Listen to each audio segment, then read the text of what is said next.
In today's video, I'm going to teach you how to change store currency in Squarespace. If you need your online store to display prices in a different currency, Squarespace makes that process fairly straightforward.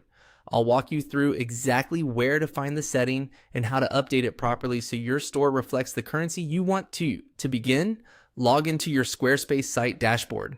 Once you're in, look to the bottom left corner of the screen and click the settings icon.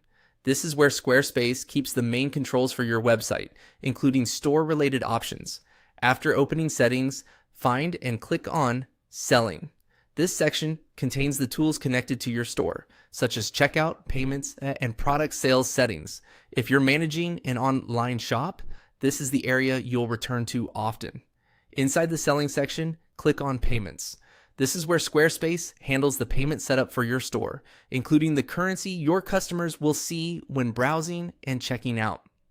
On the Payments page, look for the option labeled Store Currency and click on it.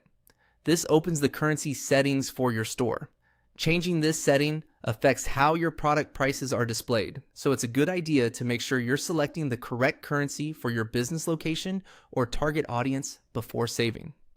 Next, click on your current currency. This will open a list of available currency options that Squarespace supports.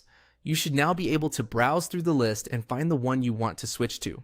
Go ahead and select the new currency from the list. Take a moment here to double check your choice, especially if some currencies have similar names or symbols. Choosing the right one is important to avoid confusion for your customers and to keep your store pricing consistent. Once you've selected the new currency, click Save.